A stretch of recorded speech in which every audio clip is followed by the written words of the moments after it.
A hot cup of coffee और a hot cup of tea. As a Indian हम हमेशा इसी चीज़ में कंफ्यूज रहते हैं कि हमें चाय पीनी चाहिए या फिर कॉफ़ी, क्योंकि सुबह एक चीज़ लेने की तो हमारी पक्की आदत ही है, लेकिन इनके हेल्थ इफेक्ट्स क्या हैं, हमारी बॉडी के ऊपर साइड इफेक्ट्स क्या हैं।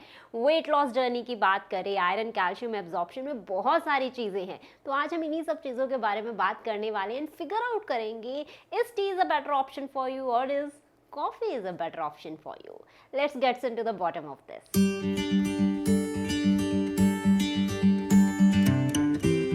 हेलो, नमस्ते, सत श्री अकाल, आदाब, कैसे हैं आप सब? Welcome back again. तो सबसे पहले बात करते हैं health effects of T and coffee के बारे में। इनके न्यूट्रिशन कंटेंट से हम स्टार्ट करते हैं।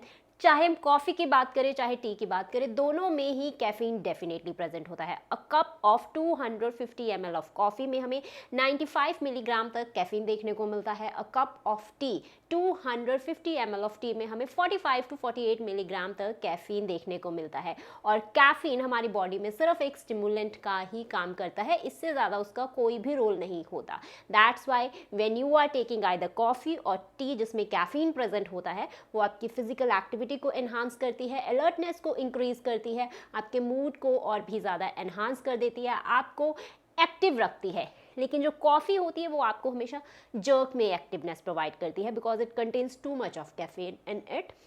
वहीं पर अगर हम चाय की बात करते हैं तो चाय आपको एक सस्टेनेबल एनर्जी प्रोवाइड करती है, क्योंकि उसमें लो कैफीन प्रेजेंट होता है और वो कैफीन भी आपकी बॉडी में ब्रेक डाउन होकर ही उसके बाद यूटिलाइज होता है, ना कि कॉफ़ी की तरह जो कि हमारी बॉडी में डायरेक्टली यूटिलाइज हो जाता है। This is because of the another nutrition which is present in the T but not in the coffee, because coffee में सिर्फ कैफीन ही हमें देखने को मिलता है। बट अगर हम मिल्क टी या फिर और भी किसी टी के बारे में बात करते हैं तो उनमें हमें एंटीऑक्सीडेंट्स, पॉलीफिनोल्स, फ्लेवोनॉइड्स, कैटेकिन्स, टैनिन्स और भी बहुत सारा के कंपाउंड हम लोगों को उसमें देखने को मिल जाते हैं। And due to these antioxidants, polyphenols, जो कैफीन है वो ब्रेक डाउन होकर हमारी बॉडी में एब्जॉर्ब होता है। दैट इज़ वाई हमारी बॉडी को एक लंबे टाइम तक एनर्जी देखने को मिल जाती है। और वहीं पर ये एंटीऑक्सीडेंट डेफिनेटली हमारी बॉडी में आर्टरीज को एक्सपैंड करने में हेल्प करते हैं, उनकी इलास्टिसिटी को मेंटेन करते हैं।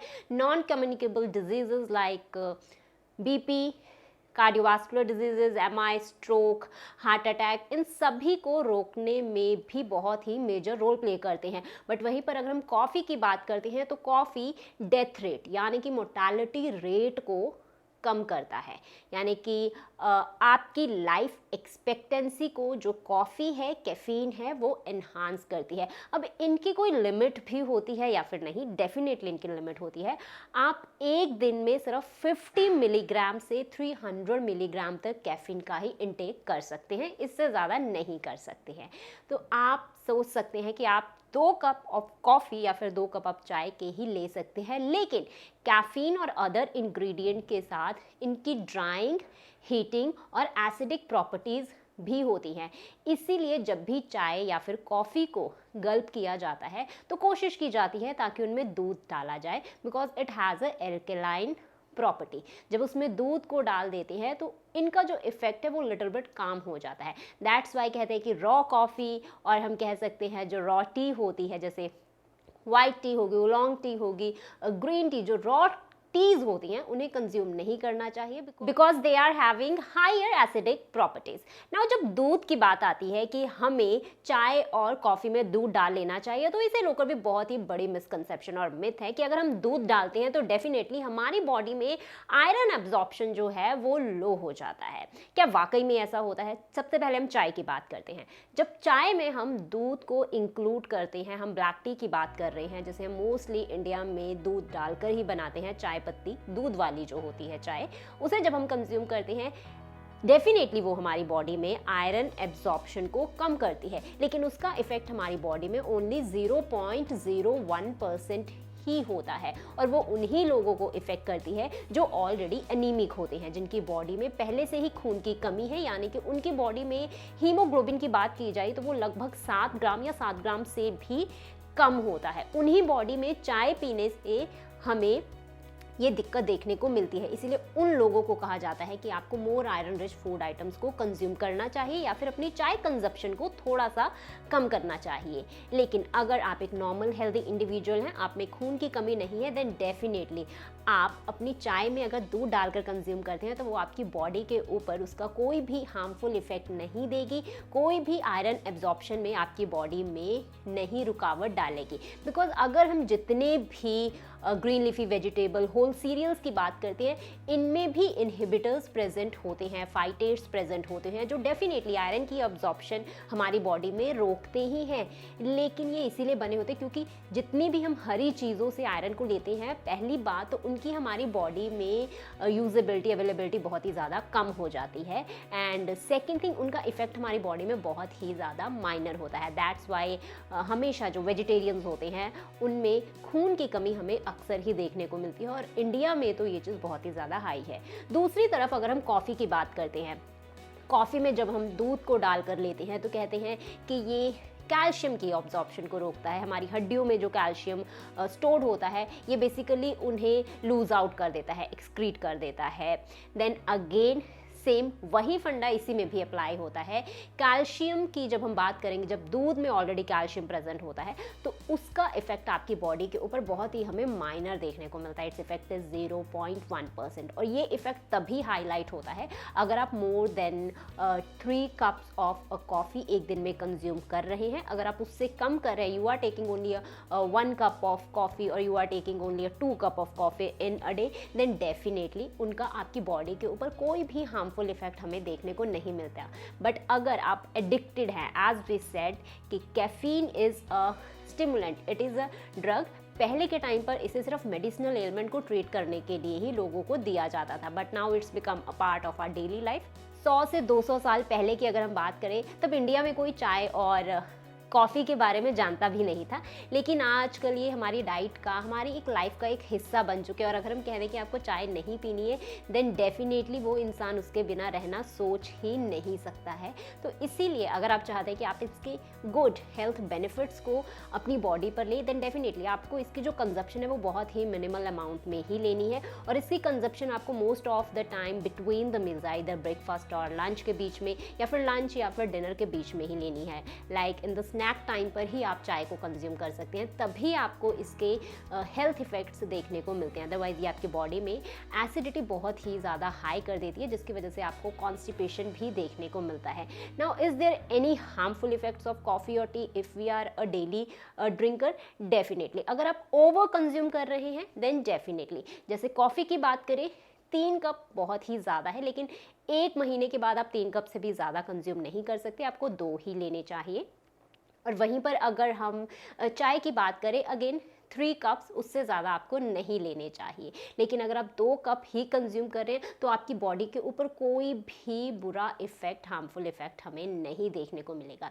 अगर आप लो से मॉडरेट अमाउंट में ही कॉफ़ी और टी को कंज्यूम कर रहे हैं, then definitely all the good effects, आपका जो डेथ रेट है, लाइफ एक्सपेक्टेंसी है, उसके साथ हार्ट अटैक, बीपी, इवन आपकी फिजिकल एक्टिविटी, आपकी एनर्जी लेवल, आपका BMR, metabolic rate, all things are going to be high. आपका डेथ रेट डेफिनेटली कम हो जाता है, आपको ब्लड प्रेशर, आपको हार्ट अटैक के चांसेस बहुत ज़्यादा कम हो जाते हैं। लेकिन अगर आप ओवर कंज्यूम करते हैं इन चीज़ों को, देन डेफिनेटली आपको बहुत सारे हार्मफुल इफेक्ट्स भी देखने को मिल सकते हैं। आपको नॉजिया हो जाता है, वॉमिटिंग देखने को मिलता है, एसिडिक लेवल आपकी बॉडी में बहुत ज़्यादा हाई हो जाता है, जिसकी वजह से बहुत सारी लेडीज़ और बहुत सारे जेंट्स ऐसे हैं जिनको यहाँ पर आपके चेस्ट के नीचे और स्टमक के ऊपर हमेशा यहाँ पर लगता है कि भरा भरा है, यहाँ पे कुछ ऐसे लगता है कि फंसा हुआ है, यहाँ पे अच्छी तरह से क्लीन नहीं है, हमें समटाइम यहाँ पर पेन भी होता है। It is because of high acidic content in your body.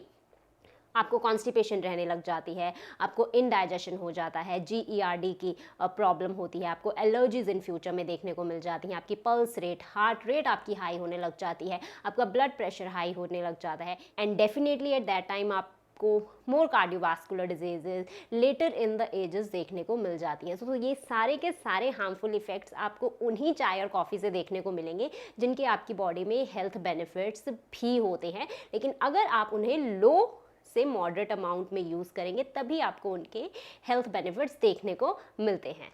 Now there is another question कि if we are sensitive to caffeine then क्या हम डीकैफिनेटेड टी को ले सकते हैं, बिकॉज आजकल डीकैफिनेटेड टी और ग्रीन कॉफ़ी भी मार्केट में बहुत ही ज़्यादा चल रही है। तो डीकैफिनेटेड टी की अगर हम बात करें, if you are sensitive to caffeine then definitely it is a good option for you. लेकिन आप सेंसिटिव कैफीन के तभी होंगे जब आपने उसकी ओवर कंजप्शन की होगी, अदरवाइज आप सेंसिटिव कैफीन के इतने ज़्यादा नहीं होते, क्योंकि this is not a part of our daily life. Caffeine की बात करें तो हम इसे कभी कभार डेफिनेटली कंज्यूम कर सकते हैं, उस टाइम पर ये हमारी बॉडी में कोई भी इफेक्ट नहीं देती है, इवन गुड इफेक्ट्स हमें देखने को मिलते हैं। लेकिन अगर हम इसके डेली यूज़र हैं तो हमारी बॉडी को हैबिट लग जाती है, धीरे धीरे हम सेंसिटिव हो जाते हैं, दैट इज़ वाई हम एडिक्टेड भी हो जाते हैं। तो हम कहते हैं मेरा सुबह पेट साफ नहीं होता, आँख नहीं खुलती जब तक हम एक कप कॉफ़ी या फिर चाय का नहीं ले लेते। और वहीं पर अगर हम देखें ग्रीन कॉफ़ी के बारे में, तो ग्रीन कॉफ़ी कुछ नहीं, जैसे ग्रीन टी आजकल मार्केट में है वैसे ही ग्रीन टी की जो बड़ी बीन्स की फॉर्म है उन्हें ग्रीन कॉफ़ी का नाम दे दिया गया है। डेफिनेटली कॉफ़ी की बात करें, coffee is much better healthier option for you rather than your green coffee beans. But आपको अगेन अपने माइंड में इसी चीज़ को रखना है कि आपको इनकी ओवर कंजप्शन नहीं करनी है। 2 कप से ज़्यादा आपको डेफिनेटली इन्हें ड्रिंक नहीं करना है और इन बिटवीन मील्स में ही इनको कंज्यूम करना है। I hope guys these are the many questions जो आपके हमेशा चाय और कॉफ़ी को लेकर आते हैं। या there is one another question कि what is my perspective in tea or coffee? Well, I am not a tea lover and I am not a coffee lover. I am a milk lover person. Then definitely मैं दूध consume करती हूँ, but I tell you one thing कि अगर आपको T अच्छी लगती है उसको ओवर कंज्यूम ना करें, खाली पेट तो बिल्कुल भी ना लें, हमेशा मील्स के बीच में ही कंज्यूम करें। और कॉफ़ी में भी सेम ही बातें इंप्लीमेंट होती हैं, खाली पेट उसे कभी ना कंज्यूम करें, मील्स के बीच में कंज्यूम करें और 2 कप से ज़्यादा कंज्यूम ना करें। और डेफिनेटली कुछ डेज ऐसे रखें, कुछ वीक्स आप अपनी लाइफ में ऐसे रखें जब आप इन आइटम से ब्रेक ले सकते हो, तभी आपको इनके सारे के सारे हेल्थ बेनिफिट्स देखने को मिलेंगे। Thanks for watching the video. जाने से पहले इस चैनल को ज़रूर सब्सक्राइब कर देना। ये वीडियो कैसी लगी मुझे कमेंट सेक्शन पर लिखकर ज़रूर बताना। इस वीडियो को लाइक ज़रूर करना। I will meet you in the next video. Till then take care, bye bye, be safe, be healthy and be happy.